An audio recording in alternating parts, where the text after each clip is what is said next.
G'day fellas and welcome to a casted game of Age of Empires 4. Today we are on Nagari. That's right, we've got ourselves a water map. It's in fact one of the first times in 2025, not one of, the first time in 2025 we are casting a water game. That's going to start with both players sending vills to the center of the map.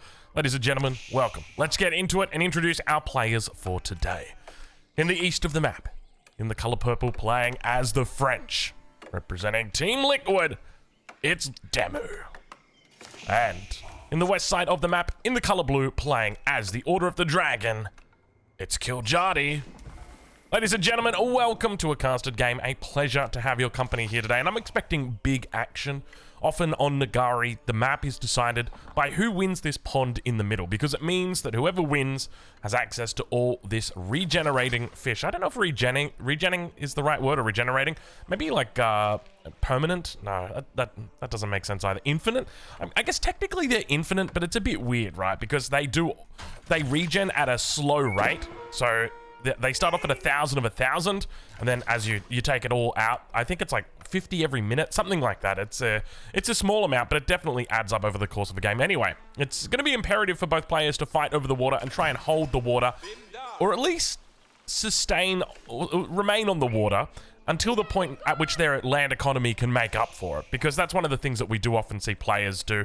You know, once you get to say the 15 or 20 minute mark, it becomes less instrumental in controlling that water and more just about making sure you don't die on land. But we'll check in now and see how the early game is going for these players. You can see that Demu's going to be focusing on picking off these straggler trees just to super power up this economy early on. Most likely we'll look to throw down that lumber camp once he's got the resources for it, but ideally you want to prioritize fishing boats early on, and you can see that's exactly what he's doing. On the other side of the map though, for Kiljadi, he's going to be doing the exact same thing, making sure to exhaust.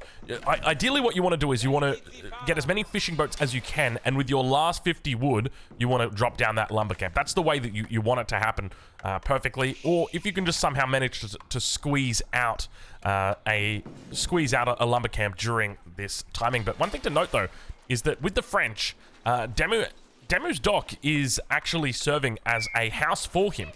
This was one of the changes in the most recent season updates, and I remember looking at it and thinking, this is actually not bad, because it's like, essentially your dock has had its cost reduced by 50, which is nice. It's kind of similar to the Abbasid bonus, and on top of that now, you just don't have to build a house back at home, which makes your early game transition quite a little bit easier, and he's already going to go for a second dock now, and have a look at the timing on this.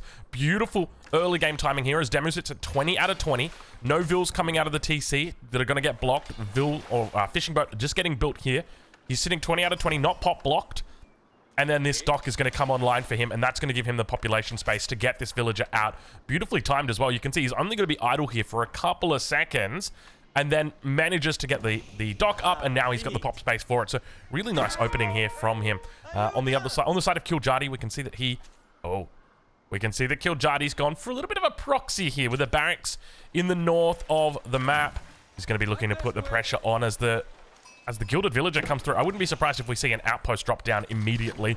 He'll just look to try and secure this, because for Demu, the biggest thing for him now is just going to be getting to Castle Age, getting to Feudal Age, and then getting some sort of military vessel out to prevent this from being a problem in the long term. So wants to cut production for the fishing boats immediately, wants to hand those in, and wants to rush up something straight away, so he can get, you know, the junk out. Well, not the junk, but the war cog. What have we got? Well, we've got the war cog and the galley. So there we go. There's that force handoff. He can now throw down that landmark, and we would expect that he's going to rush that up. So yeah, 9 vills on the age up, which is pretty much where you would expect. Now, there's a likelihood that he loses one of these docks. Second one probably going to stand tall. So expect to see a house get dropped down behind this, but he needs resources in the bank to guarantee that he'll be okay. So that's going to be at least 200 wood here. He also needs population space, and at the moment he's 29 out of 30. So he's going to need to drop 2 houses if he wants to actually get that. We see the first one coming down, and that's going to cancel out the loss of this dock, as we've got Royal Shipyards. Oh, that's cool. It's a little buff showing up here. But that's going to cancel out the first one. He needs to also drop a second house right now, because he's about to lose that population space. You can see, look at the numbers here. I don't even know if he's going to be able to stop the loss of these docks. A little bit of a mistake, I'd almost argue, from Kiljardi. Oh, actually, I don't know if it really is, because you're going to have to age up, then you click, and then it measures the population after that. So he's still going to lose out quite a bit. And look at the damage that's coming out. Going into a galley, unable to afford that war cog. Demu loses out the dock. He's now population capped. 30 out of 30. Second house going to get rushed down by the Vils. We can see that he's at, well, this is actually a really tough spot. Kiljardi's timed this incredibly well. The number of units he's got out is incredible. And there's a lot of siege on these guys as well. 18 torches. He even going to get up. He gets up a single galley. And with that, he's not going to be able to hold his own docks. Oh, I was going to say, you could probably even try and siege that down with the amount of siege these guys have got. But what that will mean is he can now become aggressive on his opponent's side. And look at what Kiljardi's done here. He's put down outposts on the edge of the shoreline to prevent any potential docks from coming in on the south. It's quite often that we do see players go for that kind of play, and look at Kiljardi with the perfect control coming out right now. Really well played by him. He's only got this one galley to deal with. If he shuts that down, he's got complete control on the water, and you'd argue a pretty secured game at this point. It's very hard for Demu as a pro level player up against another pro level player to come out and find a way back into this game. And Vil's going to get caught on the gold. He snags two early on in this game.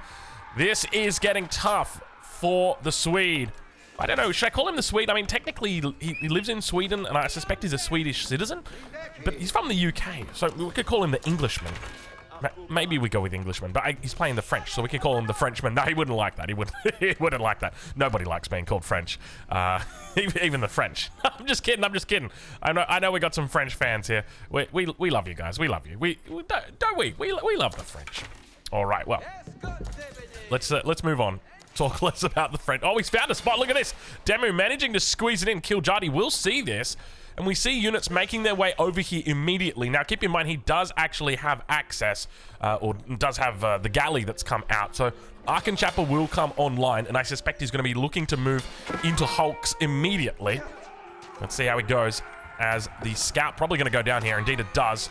And he's going to just target the Vil straight away. Oh, he goes straight for the throat. Never mind, that makes perfect sense. In my mind, I was thinking, okay, the dock's probably going to get up here, but, well, that makes a little bit more sense. Going straight for the Vil. So I don't think Demu's going to send another Vil out here, just because the route is quite difficult to get to. You're going to have to come around this wood line, come around the edge here. Let's see if that's the play. He sends two. Take that, Dronga. He sends two Vils out here. He says, I know how important it is to maintain control on the water.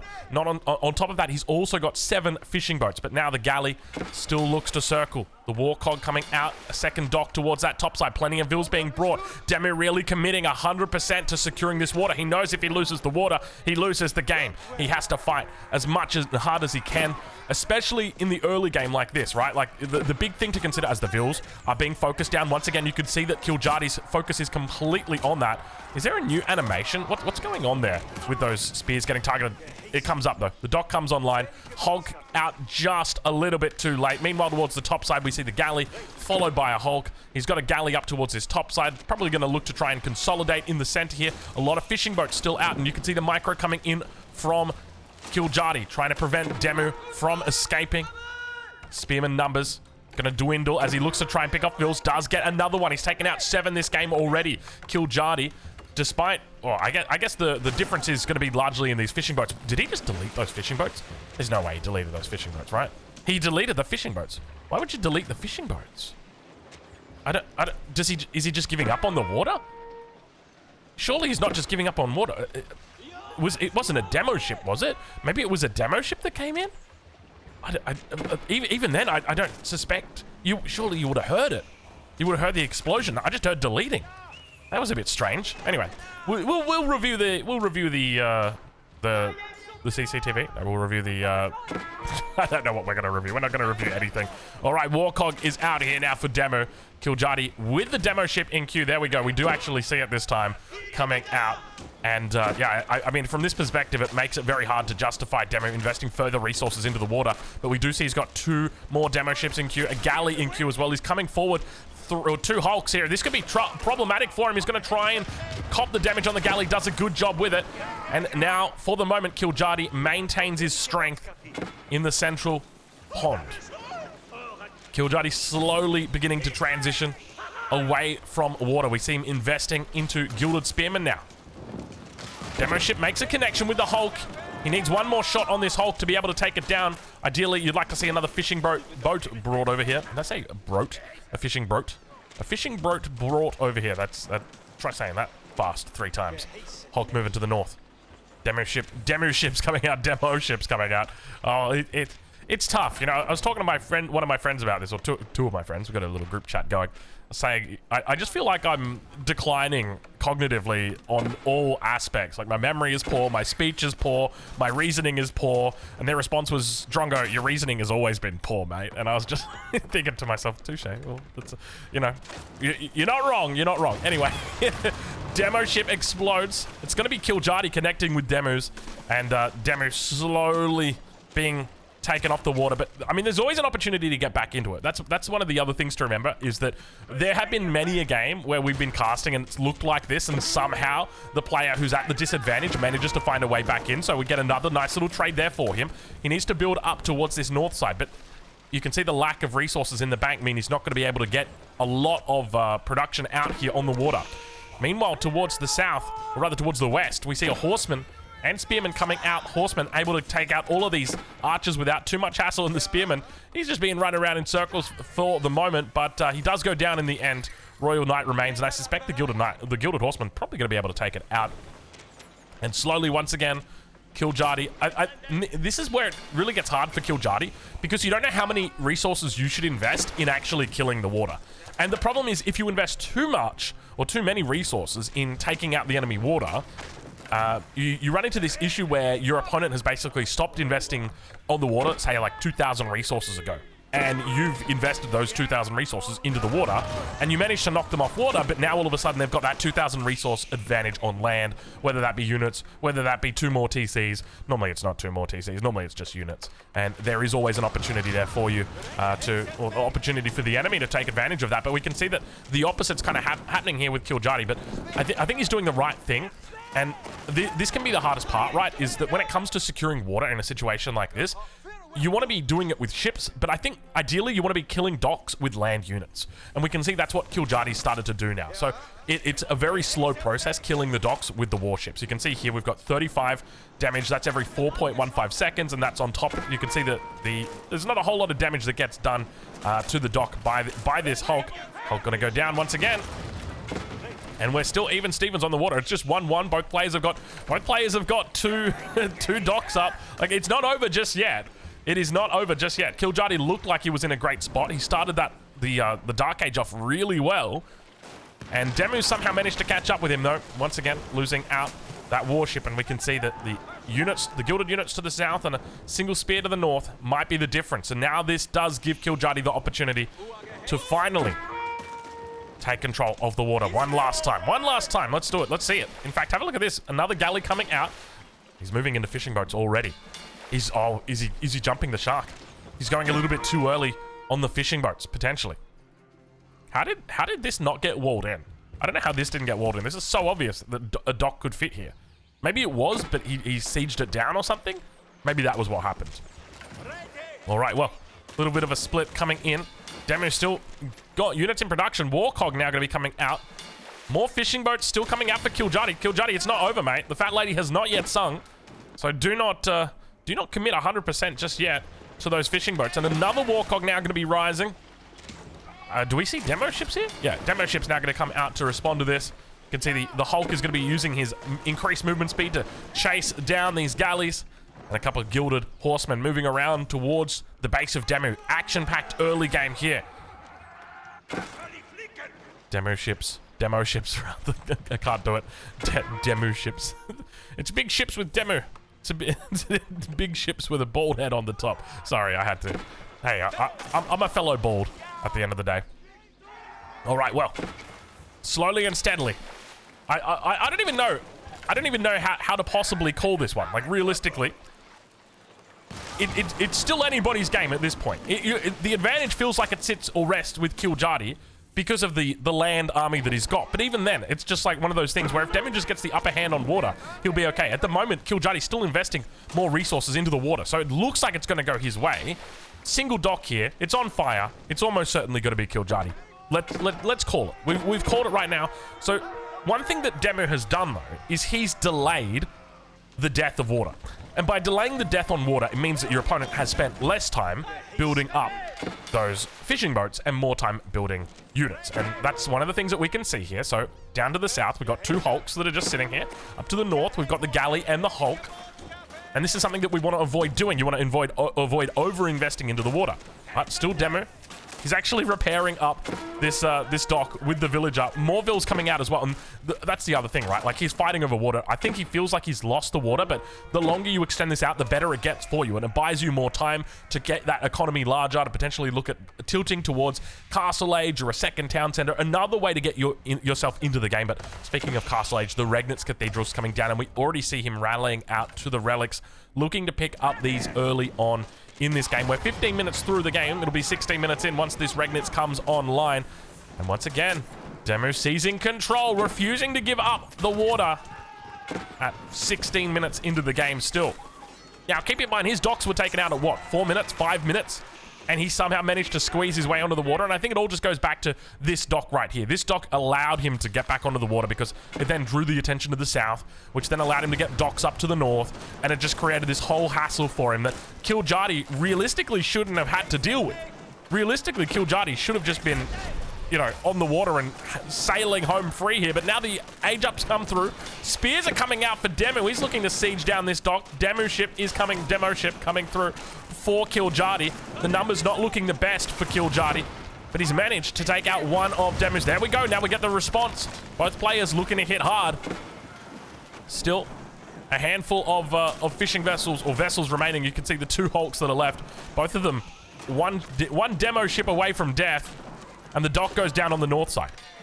Demu manages to get back into the game with this dock on the north as well. One dock versus one dock. The battle just rages on over... Ain't no way. I was like, hold on. Are these guys all going to build a dock here? There's no way that that's happening. All right, so if you had to give advantage to anybody at this stage of the game, I think you would still give it to Kiljardi. Just because the fact he's gotten up to Castle Age and he's playing the Order of the Dragon, and he's gotten into the Regnitz, and he's picking up relics uncontested for the moment. Now, he doesn't know where all the relics are. In fact, there's a relic up here he doesn't know about. There's also a relic over here he doesn't know about.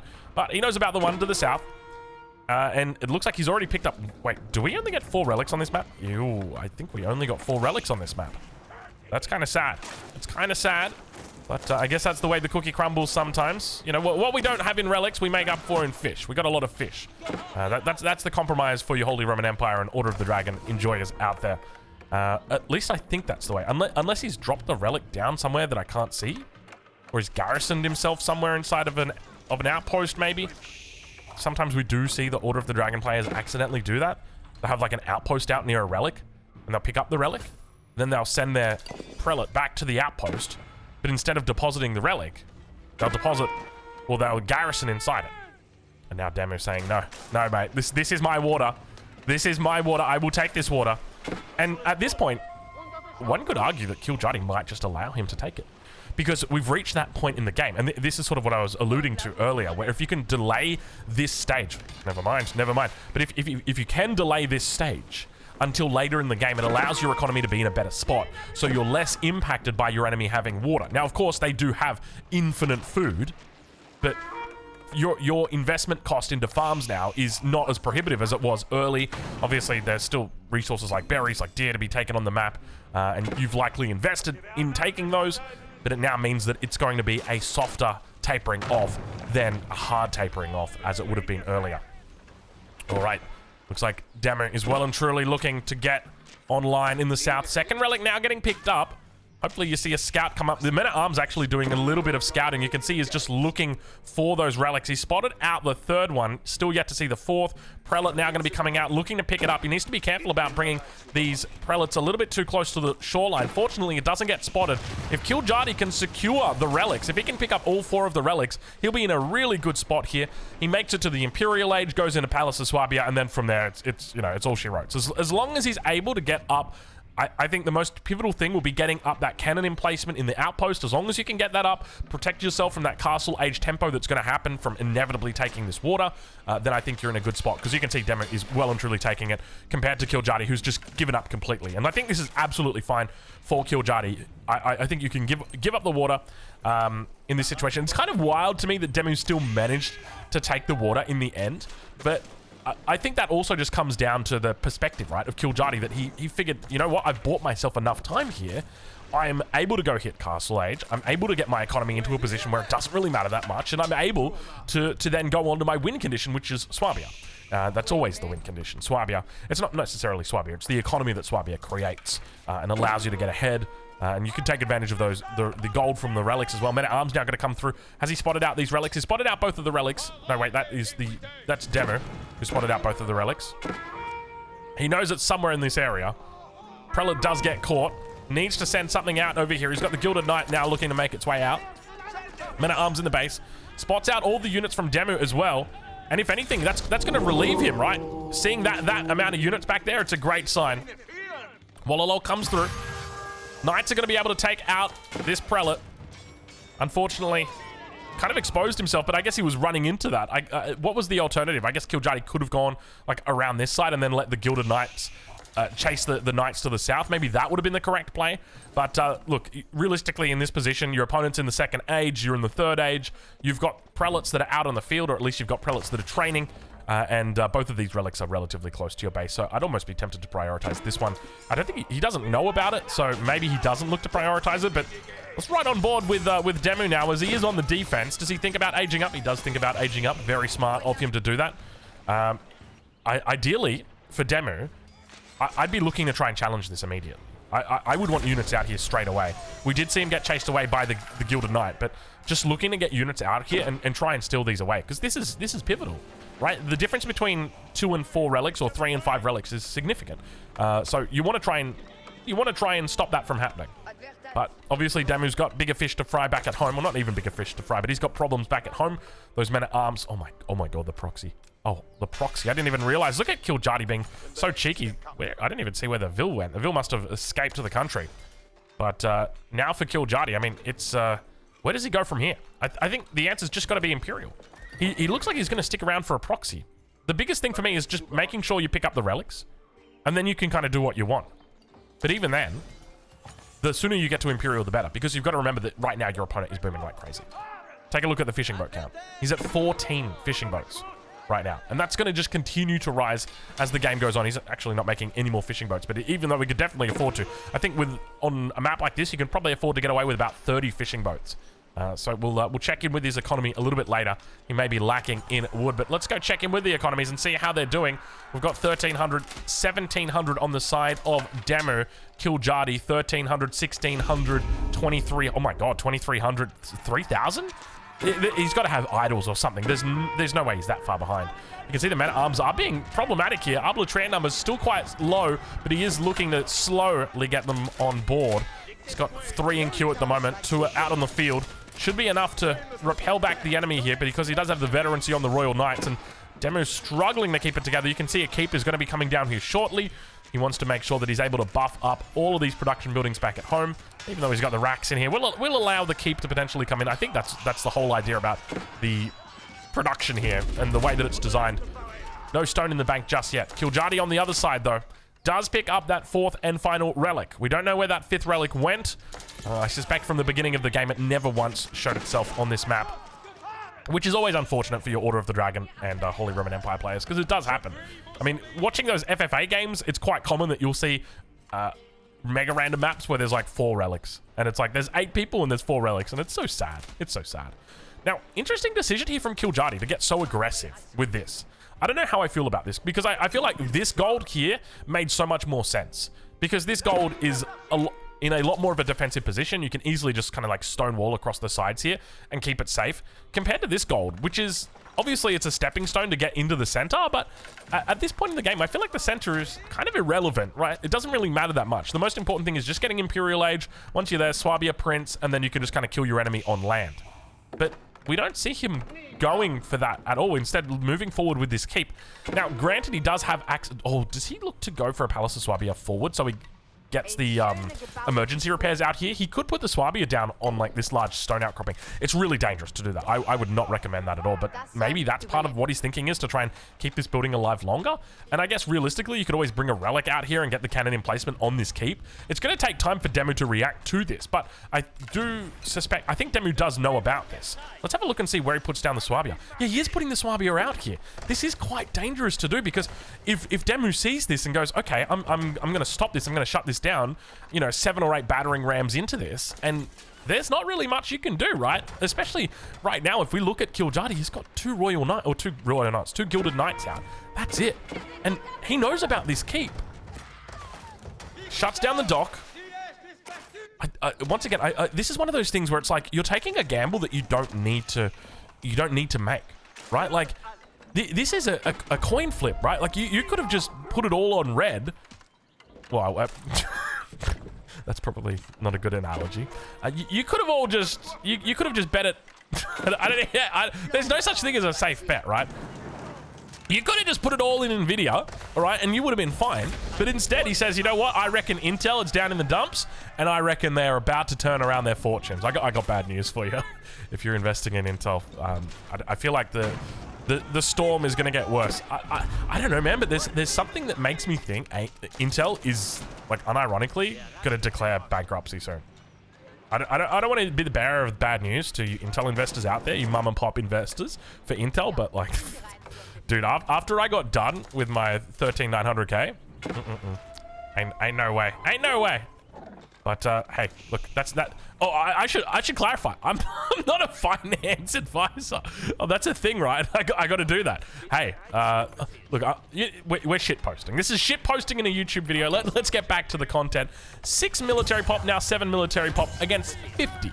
Quite a bit of difference between these two. We're right on board with Demu, as at this stage of the game, he's minding his own business. Now, interestingly, he hasn't put down a second town center, despite the enemy reaching Imperial Age, which is kind of scary to do, because you're facing off against an Order of the Dragon player. You know they've gone for Swabia, you know they're printing villages, and yet you're just kind of standing by idly and letting it go. It's like, you know, you're kind of watching the freight train crash into the Intel building, and you just, sorry. But seriously, Intel. Anyway, stop it, Drongo. Okay, I gotta remind myself sometimes that it's, you know, we got a game of Age of Empires 4 to cast. All right, well, immediately on that north sacred site, we saw those knights slowly managing to make their way through, but they get repelled. Swabia pumping, printing. No cannon emplacement on this keep just yet. No relic brought up either. I would suspect that he looks to do that. Have we got Tithe Barns? Oh, no, come on. Wait, you're clicking Inspired Warriors before you're clicking Tithe Barns? Okay, he does at least click Tithe Barns. We'll give him that. A little bit of a hiccup right there. Give me a sec. I'm going to take a swig of the water. We're at 27 minutes right now. I can take my first drink of water. No energy drinks today. I just had my coffee. For anyone who kind of noticed at the start of the video, I woke up. It's 11 a.m. here for me. Give me a second.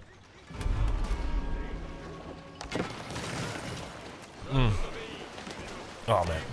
It's so good. It's so good. Who needs energy drinks when you can get all the energy you need from water?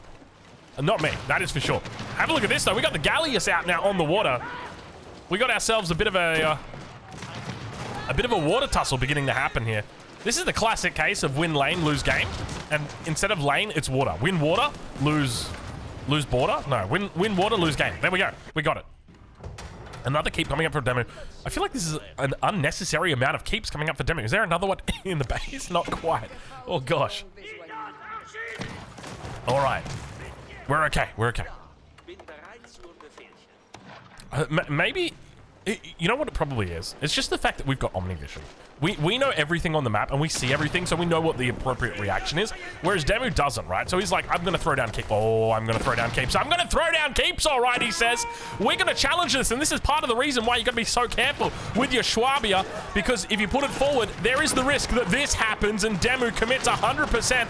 28 Vils looking to get this red palace up, looking almost certain at this stage. No cannon emplacement, no relic inside, no focusing down the villages to keep the red palace alive, or rather, keep the palace of Swabia alive. Too many palaces, not enough colors. And now those arbitrary are fighting out with the hand cannoneers. As long as the Red Palace gets up, I think it's pretty much doomed, this position for Kiljardi. Hold on, hold your horses. Carrick comes online, throw the villagers inside. No, he puts the units instead. Looks to run the vills out the back. And now that the Red Palace is online, you want to keep those vills nearby. It's imperative because you've got to be throwing down repairs on it. We can hear multiple outposts firing off. He's got the Springwood emplacement down here. Carrick's on the shoreline. Gallius is going to push them back. He wants to try and keep this opponent at bay off water. Not going to happen for the moment. Vills, you want to, now the trick here is you want to keep a steady amount of vills repairing. That's the trick. So you want to ideally keep like 1 or 2 vills here always repairing. You can see actually with the numbers that he's got, he doesn't even need to do it. Siege Workshop immediately thrown down. We actually see a culverin coming out here. You've got to be really careful if there's a lot of vills in here. There's the risk that it gets sniped out immediately. You can see he's actually focusing down the Siege Workshop. If he's paying attention, let's see if he's able to do it. Should switch to the culverin immediately. He does. The culverin's going down. Vill's moving up to repair it. Will it be found? It won't. The culverin goes down. He's going to need to rebuild that Siege Workshop at the back. He's already got 1. He's got 2. No third one just yet, but that'll do.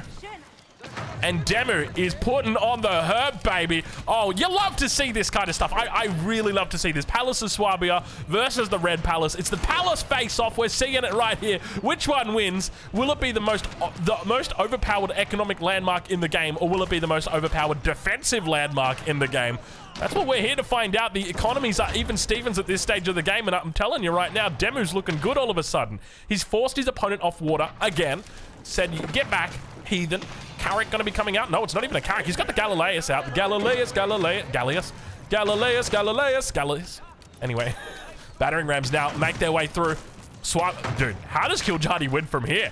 I don't even know how he possibly does this. It's like you've lost your Swabia.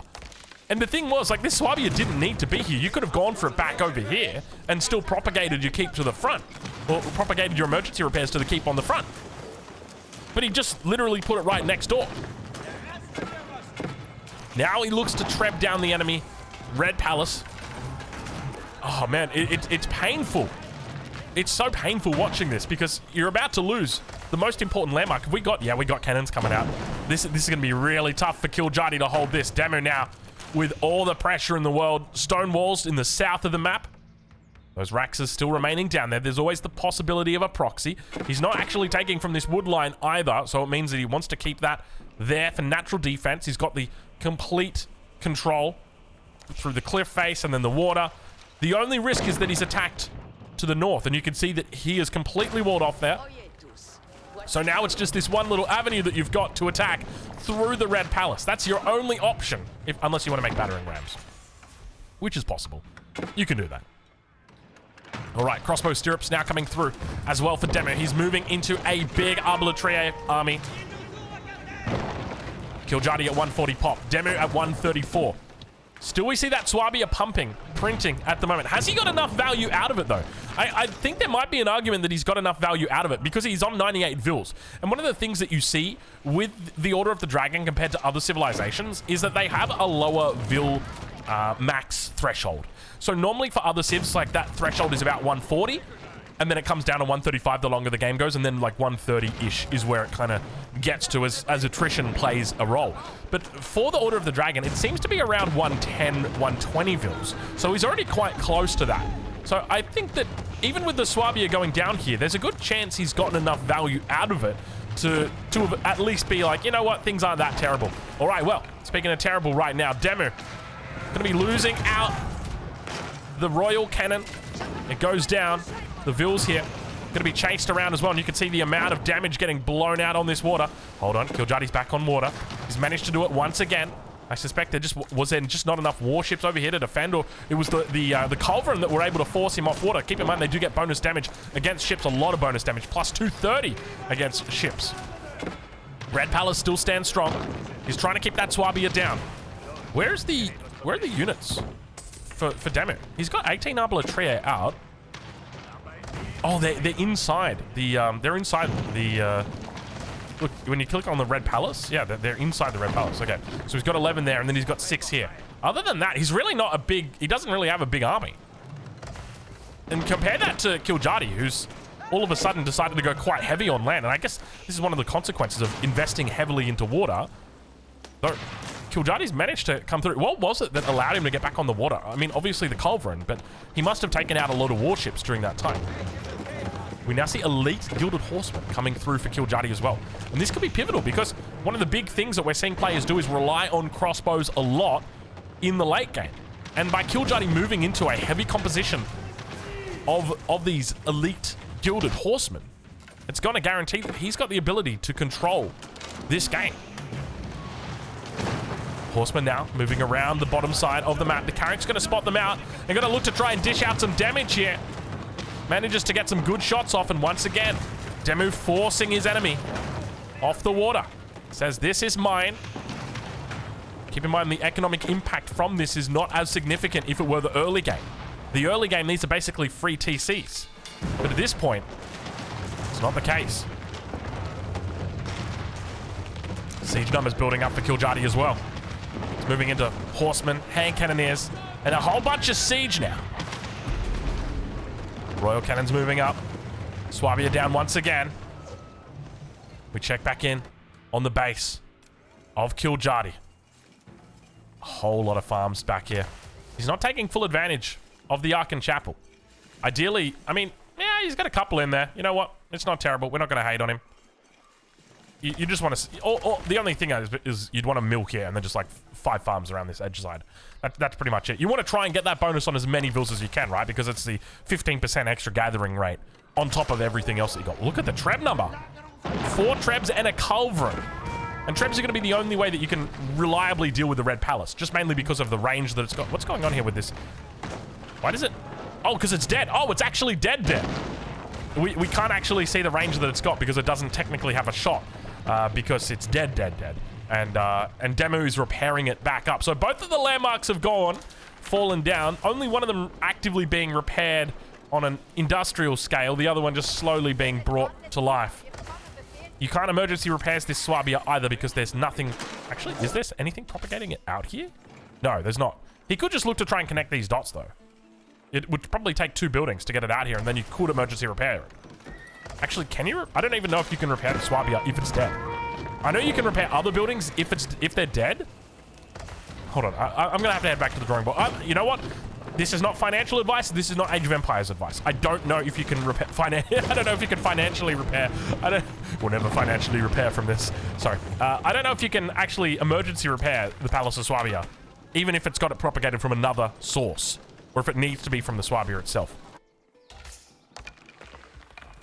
All right, well, Demu continuing to add in more Ablatria. And this is a big risk, right? Because we already know what's happening. And it's kind of curious that Demu's doing this because he knows that the enemy has got a lot of horsemen. We've seen the horsemen. He actively sees the horsemen and the mangonels on his screen.